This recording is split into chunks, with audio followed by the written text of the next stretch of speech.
Pues hoy nos hemos despertado de alguna manera con la noticia que recibimos de la mejor manera de no tener un impuesto a las exportaciones. Nosotros lo hemos dicho, lo hemos discutido con el ministro Campo, con los equipos técnicos también, y hemos podido trabajar con ellos, y que más bien se utilice una sobretasa, sobre renta, que para nosotros hace todo el sentido. Entonces yo recibo eso y recibimos esa noticia de la mejor manera desde Ecopetrol. ¿Qué estamos haciendo? Evaluando con el texto que salió recientemente de la ponencia el impacto para la compañía. Nosotros habíamos dicho la semana pasada inclusive que el impacto debía ser, o estimábamos, entre unos 4 a 5 billones de pesos. Estamos haciendo otra vez los cálculos y cuando tengamos pues una cifra al respecto la estaremos compartiendo con ustedes. Pero mire, yo personalmente recibo de buena manera que no sea un impuesto a la exportación por cada barril exportado, sino que sea una sobretasa. Y el tema de regalías. Sí, lo estamos analizando, eso tiene también un impacto. Puede ser un impacto importante, pero estamos haciendo los análisis. Por eso les decía, con el texto que conocemos, estamos corriendo con los equipos, los análisis, estamos mirando las cifras.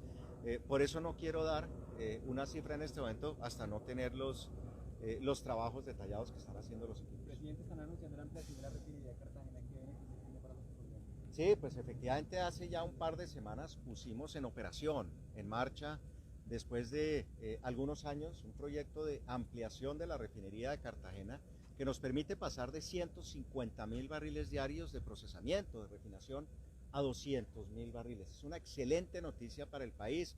Cartagena va a poder producir no solo crudos, de los crudos, gasolina, diésel, jet, algunos otros productos, nafta inclusive, para seguir ayudando en el crecimiento de la demanda que hemos visto en el país. Entonces, pensemos que ya con estos 200.000 barriles de la refinería, unos 240.000 que puede procesar Barranca, pues estamos por encima de los 420.000, 430.000 barriles de capacidad. Excelente noticia. Presidente, hablemos del proyecto de ley que busca aumentar las regalías principalmente del sector hidrocarburos.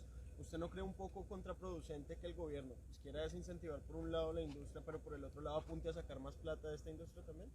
Pues mire, yo lo he dicho también públicamente, en este momento en que los precios han estado más altos que lo que históricamente hemos visto. El promedio de los últimos 10, 12 años es como 75, 76 dólares. Cuando el precio esté arriba, yo digo, si tenemos que pagar más impuestos, lo vamos a hacer. Y eso está bien. Desde el punto de vista de regalías, pues habrá que esperar los trámites que eso tenga, entenderlos. Habrá que entender también si eso genera algún impacto negativo en la industria más adelante, pero sin haber visto el detalle, pues mal haría yo en decir tiene un impacto de X o Y o de Z. Que es fundamental con las regalías, que las regalías pues llegan de alguna manera a apoyar muchísimos proyectos en muchas partes del país que requieren de esos recursos, y las regalías son una fuente fundamental de financiación para muchos de los temas sociales y de inversión que hay que hacer en el país. Presidente, este mes empezó en 200 pesos el aumento gradual de la gasolina. ¿Usted cómo ve ese aumento para reducir el déficit del Fondo de Estabilización de Precios de Combustible? Pues yo también les decía en algunas otras conversaciones que veo de buena manera que el precio de la gasolina empiece a ajustarse con una senda que es paulatina, que no es abrupta, que va a permitir que esto no le pegue de manera directa y de manera muy fuerte a temas como la inflación, que tanto estamos viendo. Esta mañana veíamos los datos de inflación del DANE. Y esa medida de haber subido o empezar a subir en esta senda precios de gasolina, con incluir, sumado a la medida de incluir unos recursos en el presupuesto general de la Nación por más de 19 billones para pagar el Fondo de Estabilización, con algunas otras cosas que se han hecho, pues permiten que este Fondo de Estabilización tenga, digamos, un manejo que en el mediano y largo plazo sea sostenible.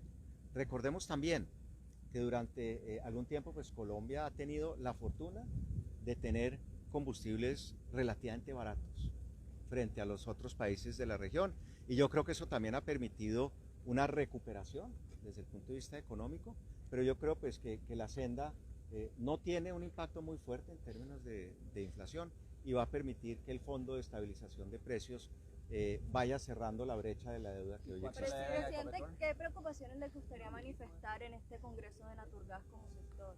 No, yo creo que más que preocupaciones, yo lo que veo son un montón de oportunidades. ¿En qué sentido? Colombia ha sido ejemplo mundial en términos de masificación de la utilización del gas. Hoy el 80% de los colombianos tocamos el gas todos los días, para cocinar, para calentar el agua, para la movilidad, se utiliza en muchísimas cosas. Hablábamos, por ejemplo, precisamente el día de ayer, en el marco de un congreso de hidrógeno.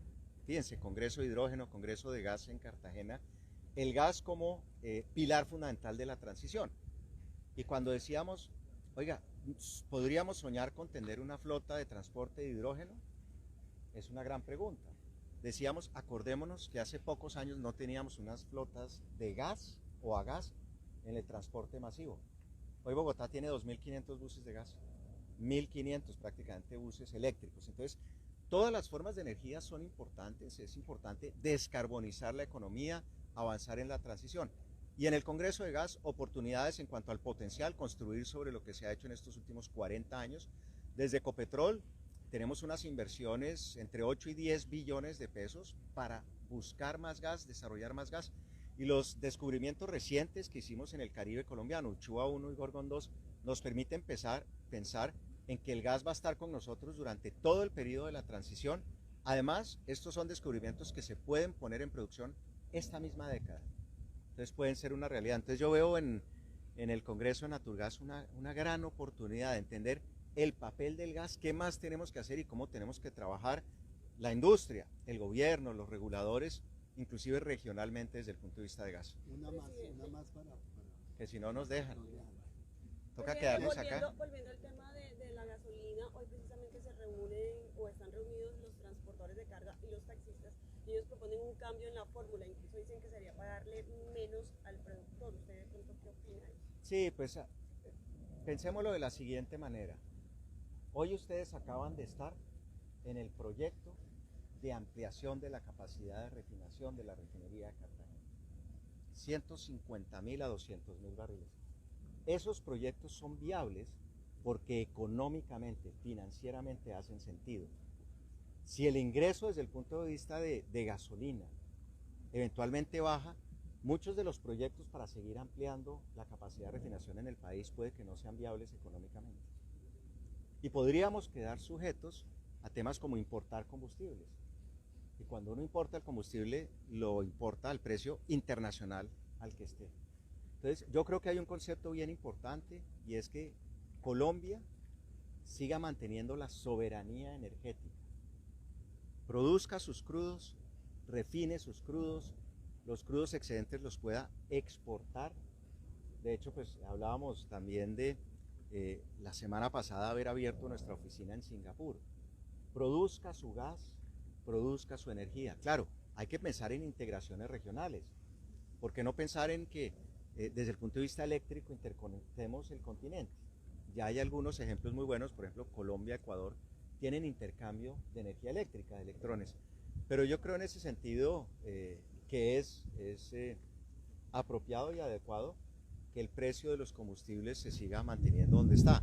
Entendemos también que el tema del FEPEC, que los subsidios, ha sido importante para que el bolsillo de los colombianos no se vea afectado.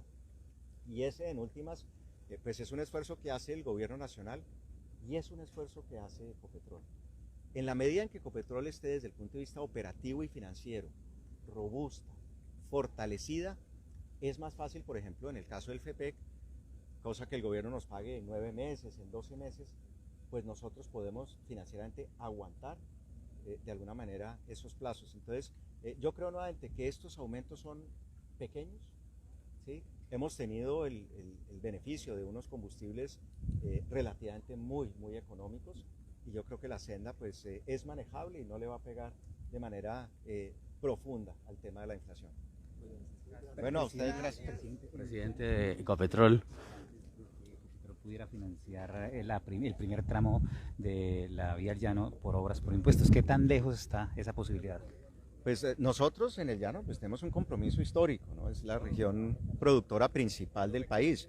De hecho, hace 15 días anunciamos la pavimentación de los primeros 93 kilómetros entre Puerto Gaitán y Rubiales.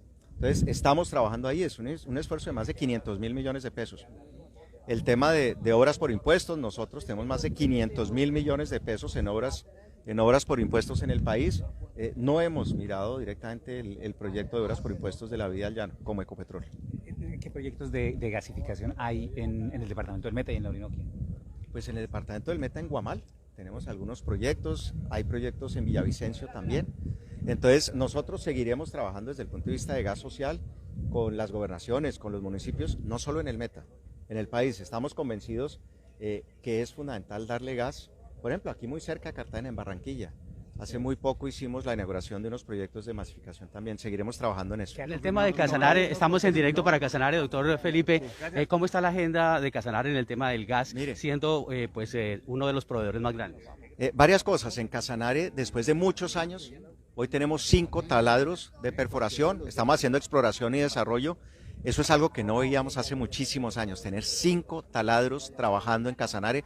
Eso es o representa el compromiso de Ecopetrol desde el punto de vista de producir más gas, buscar más gas. La semana entrante tenemos la parada de la planta de Cusiana, que es una planta pues que tenemos que hacerle unos mantenimientos rutinarios, y vamos a aprovechar para hacer inversiones adicionales en Cusiana para extender la vida útil del campo. Muchas gracias. Es el presidente de Ecopetrol, precisamente al término de la visita de los medios de comunicación del país a la refinería de Cartagena. A continuación vendrá el Congreso de Naturgas, en el cual a las 2 de la tarde está prevista la presencia del presidente Gustavo Petro.